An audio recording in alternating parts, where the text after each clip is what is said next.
We've just seen the issue of nuclear radiation is causing some major health concerns in Japan. To discuss this, I was joined a short time ago from Melbourne by nuclear radiologist Peter Karamouzkis. Dr Karamouzkis is the public representative of the Radiation Health Committee of the Australian Radiation Protection and Nuclear Safety Agency, although he's not representing our Panzer tonight. Peter Karamouzkis, welcome to Dateline. Thank you, Ellie. Thanks for having me. 3 months on, it does seem that not only does the news continue to get worse, it's a constantly changing scenario, a sort of drip feed, if you like, of information. Does that tell you that this government is really struggling to, I guess, assess the extent of this disaster and also the extent of the risk? Well, I think it's a combination of both, really. Initially, there was a paucity of information released, and we thought that was originally due to the fact that they just didn't have the information to hand. But as time wore on, we realised that a lot of it that was being drip-fed to us was known to the government, to the Japanese government and to the Japanese regulator from early on, and it just was not being released. Of course, you can't institute countermeasures or introduce proper public health or make proper public health decisions without timely information, and this is the risk that the Japanese people have faced. So what do you think was known and not being released, and how did you yourself know that?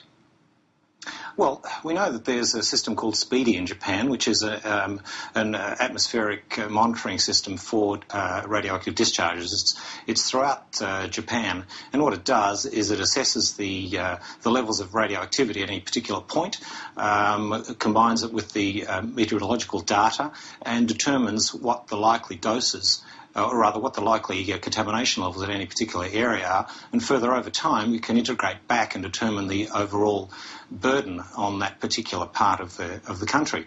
Now this is run by the government. The data for 2 months following the disaster was concealed from the public, and only in early May did they concede that this was an error, and they were prepared to release the data. And you can actually go to a website now and see what it is. Now they knew the data, they knew what the likely contamination was, and furthermore they knew the isotopes at the time, so they could say firstly that the cores were damaged, the spent fuel ponds were probably involved, and also they could determine the estimate of the burden. The argument they used in May as to why they didn't reveal this information was that they didn't want to panic the population. I mean, this is absurd. I might add that the Austrians, who used the CTBT monitoring data, the test ban treaty stations in the Northern Hemisphere, they determined within the first week or 10 to 10 days that the contamination levels around Fukushima within 20 kilometres were probably going to be higher than that of Chernobyl. Furthermore, they could calculate using their computer modelling out to what the contamination levels were going to be out to 200 kilometres. Now this is the Austrians. The Japanese had much more reliable data, and yet they concealed it from the public by their own words. If they hadn't, how would it have changed the likely outcome? Well, firstly, the problem lies in the exclusion zone. The Japanese instituted a 20-kilometre exclusion zone, and up to 30 kilometres they said people should stay indoors. But within the first week, the IAEA, the International Atomic Energy Agency, as well as the US Nuclear Regulatory Commission, both said that was too little, and you needed to have an 80-kilometre exclusion zone. So that's just basic public health 101, if you like. And furthermore, it would have enabled appropriate countermeasures for people exposed to radioactive iodine. Now, I don't know precisely what the doses of people outside the exclusion zone were, but the fact that the overseas authorities were advocating an 80-kilometre exclusion zone tells me that it wasn't of a safe level, and perhaps people who could have benefited from iodine failed to receive it, and children particularly. The fact that we just heard today, for example, in fact yesterday it was, that radiation has been detected in tea grown in a prefecture southwest of Tokyo, when Fukushima is actually 220 k's northeast of the capital. What does that tell you? Well, it tells me that, first of all, the obvious thing is that the contamination has entered the food chain. It's not only tea, of course, but it's green leafy vegetables, the fish stocks off the coast there. I mean, there's been widespread contamination. I'm not quite sure how at 300 kilometres, the tea leaves that are grown there have been contaminated to that extent. But it does say that the contamination levels are much greater than were originally revealed and thought. Well, we also heard earlier in Mark Willis's story about the fact that strontium-90, this so-called bone seeker, has been found as far away as 60 kilometres from the plant. How significant is that? How potentially dangerous is that? Well, strontium, radioactive strontium is one of the fission byproducts found in nuclear core. So it's just another product that arises from fuel rod damage. It's the same as cesium and the iodine. The problem with strontium is it's long-lived. It's got a half-life of 29 years. So therefore, if you factor in about 10 half-lives, you're looking at about 300 years before it is effectively removed or decays in the environment. But its health effects are due to the fact that it acts like calcium does and gets taken in by bones.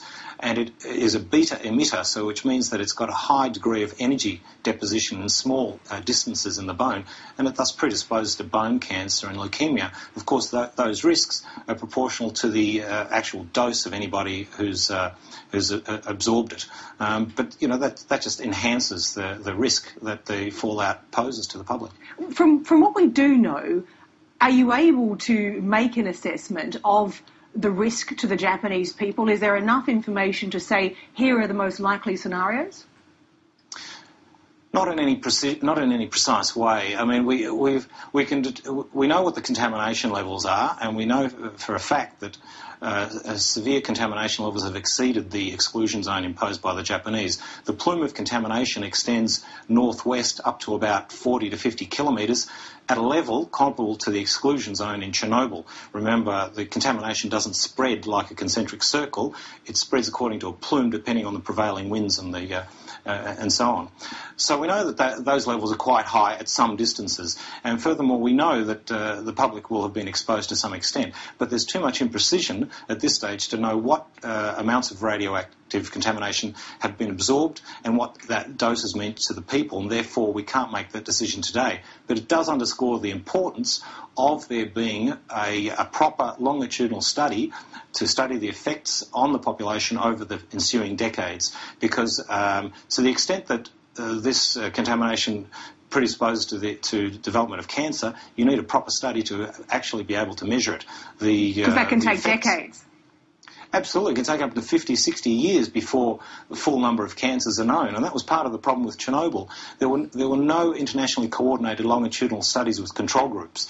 We were relying on variable cancer statistics from cancer registries from various countries in the Eastern Europe and the former Soviet republics of varying quality, and therefore to this day there's much conjecture about the absolute cancer numbers and deaths. In fact, it's become so uncertain that it's become highly politicised, and that's disappointing because it detracts from what we can actually learn for future public health implications. What about other health impacts? How soon would you expect them to start to show up, and who is most vulnerable? Well, the most vulnerable are children. Children, particularly infancy, 3 to 4 times the rate of induction of cancer. Women are 1.5 times more likely to develop cancer than men for similar doses. But as I said, these will take some time to manifest. And if we are ever able to detect them, unless the proper studies are instituted. I might add on that point, with children, the government has actually raised the public exposure, public dose limit threshold from 1 millisievert per annum to 20 millisieverts for children outside the exclusion zone. The reasoning being that they didn't want to evacuate them because then they would be deprived of their education and so on. But it's an absurd proposition. They're posing unnecessary risks to children. In fact, there's a worldwide campaign at the moment by medical practitioners to get the Japanese government to reverse this absurd decision. Furthermore, the Japanese government's scientific advisor resigned as a consequence of that decision. And Peter Karamoskis, will the people who have been evacuated, will they ever be able to go home? I find the Japanese government's comments that this is somehow a temporary situation, and these people will return a little bit puzzling, because we know that the levels of contamination in many places are comparable to those of the Chernobyl exclusion zones, which still apply 25 years later. These areas are so highly contaminated, as we now know for certain, that it's unlikely that these places will be inhabitable for 200 years, say, at least, and so, particularly until the cesium decays to a safe enough level. The iodine has gone, the cesium has not.